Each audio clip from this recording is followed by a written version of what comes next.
Qu'en est-il des gens qui croient au Seigneur maintenant, mais qui ne mettent pas ce que vous prêchez?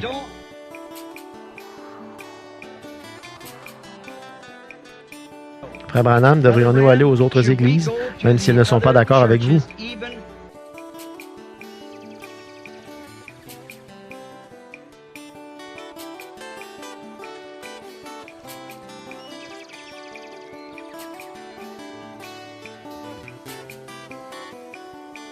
S'il vous plaît, l'expliquer, étant donné que vous avez dit que seul un petit nombre partirait dans l'enlèvement.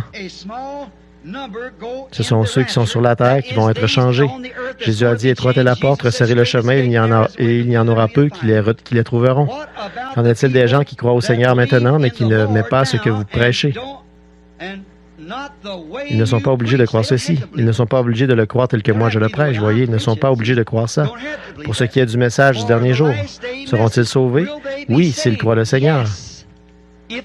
Voyez, s'ils ne sont pas d'accord et qu'ils disent « Je ne crois pas qu'il est la parole, je ne crois pas que ce soit vrai, je ne crois pas au baptême du Saint-Esprit », ça montre vers quoi elle se dirige, la période de la tribulation. Mais ceux qui peuvent accepter la parole dans sa plénitude, pas parce que c'est moi qui la prêche, mais parce que c'est ce que la Bible dit, ceux qui acceptent cela sont libres parce que la parole a déjà été jugée. Or, un juge équitable pourrait-il juger un homme 2 fois pour quelque chose si la peine a déjà été expiée? Si j'étais dans une maison de prêt sur gage et que vous veniez dire « Je vais le racheter », que vous entriez, que vous payiez le prix de mon rachat, c'est-à-dire la peine que je dois expier dans cette maison de prêt sur gage, que vous payiez mon rachat, alors comment le prêteur sur gage peut-il encore avoir des droits sur moi? À moins que je me sois de nouveau vendu. Voilà. Lorsque je rejette la plénitude de la parole, alors je retourne directement à la maison de prêt sur gage. Voyez? Alors je n'ai plus qu'à lutter pour en sortir si je le peux. Mais il m'a racheté. Bien. J'espère que ça... J'en ai tellement ici que je voudrais prendre celle qui... Frère Branham, devrions-nous aller aux autres églises, même s'ils ne sont pas d'accord avec vous? Bien sûr, mais oui. Jésus l'a fait, alors qu'il n'était pas d'accord avec lui. Allez-y. Nous remarquons ici, il est dit, devrions-nous aller à une autre église qui n'est pas d'accord avec vous? Bien sûr, moi, je ne suis pas le seul galet sur la plage. Vous savez, il y a d'autres hommes saints partout. J'espère que je suis l'un d'entre eux. Voyez, mais ne venez jamais... On m'a fait venir à propos de quelque chose de semblable l'autre jour. Un groupe de l'Arizona a attiré mon attention là-dessus. Voyez, un groupe de ministres me disait, la seule chose que nous avons contre vous, Frère Branham, l'une des choses, c'est que les gens qui viennent vous écouter, il n'y a pas moyen de les convaincre d'aller à aucune église. Ils disaient, ils ont des enfants et tout, et ils refusent d'aller à l'église. Et ils disaient, eh bien, nous leur avons dit qu'ils pouvaient venir à notre église, qu'ils étaient les bienvenus. Bon, je sais qu'ils font pression sur vous, ils veulent que vous y adhériez, mais vous n'avez pas à y adhérer. Par contre, arrangez-vous pour que vos enfants aillent à l'école du dimanche quelque part. Et vous, allez à l'église. Ne restez pas à la maison, n'allez pas à la pêche, à la chasse et tout ça, le dimanche. Vous êtes bien, je ne suis pas un légaliste. Eh bien, dans ce sens-là, vous feriez mieux d'en être un pendant quelque temps, vous qui déshonorez la résurrection de Christ. Allez à l'église quelque part.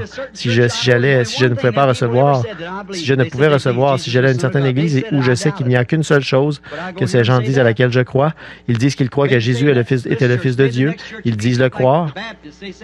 J'en doute, mais j'irai les écouter dire ça. Peut-être direz-vous, ça c'est cette église-là. Peut-être que la suivante serait un peu comme celle des baptistes. Ils disent, oui, je crois qu'il faut avoir une expérience. Je serais d'accord avec eux là-dessus. Alors, je crois que Jésus-Christ est le Fils de Dieu. Je crois qu'il faut avoir une expérience. Très bien. Puis, il y a peut-être les assemblées de Dieu. Or, eux, ils croient. Vous voyez, je peux manger environ 3 ou 4 tranches de pain avec eux. Vous voyez, parce qu'ils peuvent croire. Par exemple, l'autre jour, cette même personne a téléphoné. Il voulait savoir ce qu'il en était de ça. Et il disait, vous avez dit, ce ministre là-bas, cet homme là-bas qui voulait discuter de ça, le pauvre frère, il est dans un véritable égarement. Celui-ci avait dit, eh bien, frère Branham, vous voyez, il avait dit, il est contre vous des assemblées de Dieu. Et si jamais un ministre des assemblées tombait sur cette bande, je veux que vous me disiez quand j'ai déjà été contre les hommes des assemblées de Dieu ou contre n'importe quel autre homme. Comment donc? Alors qu'au siège de votre propre organisation, on admet que je vous ai envoyé 3/4 de millions de mes enfants que j'ai engendrés à Christ. En quoi suis-je contre les assemblées de Dieu? Pourquoi serais-je contre les unitaires? Je ne suis pas du tout contre les unitaires, les assemblées de Dieu, l'Église de Dieu, ni contre personne. Je suis contre tous les systèmes qui séparent les hommes.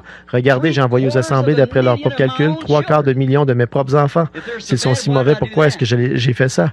Pourquoi? Je pense que dans le pays, c'est ce qu'il y a de mieux comme endroit où les envoyer, soit chez les unitaires ou chez certains qui sont de foi pentecôtistes, parce parce qu'ils croient à la guérison divine, ils croient au surnaturel, ils croient au baptême du Saint-Esprit. C'est ce qu'il y a de mieux. Je ne peux pas les amener tous ici.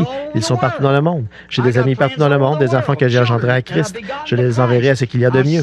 M'avez-vous déjà entendu quand je fais un appel à l'hôtel? Je dis quand je les fais s'avancer et que je les conduis au salut, je dis maintenant allez à une bonne église, du plein évangile, trouvez-vous une église qui soit la vôtre. Combien d'entre vous m'ont déjà entendu dire ça? Bien sûr, bien sûr. Eh bien alors, pourquoi est-ce que je les enverrai là? Est-ce que je serai un hypocrite en envoyant mes propres enfants à la mort? Loin de moi cette pensée. Non, monsieur. Si vous ne pouvez pas aller, si vous ne pouvez pas venir ici au tabernacle, trouvez une église quelque part et allez-y. Vous n'avez pas besoin d'accepter tout ce qu'ils font. La partie du pain qu'ils servent, servez-vous de ce pain. Quand ils présentent l'ail, eh bien, vous laissez ça de côté, c'est tout. Voyez, c'est vrai, je ne peux pas le forcer à le faire, mais c'est exact. Bien sûr, allez à l'église. Quand quelque part la porte de l'église s'ouvre, allez-y à toute vitesse. S'ils ne croient pas, eh bien, vous n'avez pas besoin de participer. Ne vous joignez pas à eux, n'adhérez à aucune de ces églises, mais allez-y, fraternisez avec eux. Comment savez-vous que ce n'est pas le Seigneur? Il a dit qu'il ferait concourir toutes choses au bien. Et il y a peut-être là-bas une âme qui doit recevoir le salut, et vous pourrez lui apporter la lumière, voyez. Allez-y. N'y allez pas avec arrogance, allez-y avec douceur. Et les gens vont se mettre à dire, ça c'est vraiment une chrétienne, un couple de chrétiens, ça c'est vraiment un garçon ou une fille qui sont chrétiens. Oh, j'aimerais, dis donc, eux, ils agissent vraiment comme s'ils avaient quelque chose. Voyez, ils diront, alors qu'est-ce que c'est? Eh bien, voici, alors dites-le leur. Mais soyez salés, c'est tout, et ils auront soif.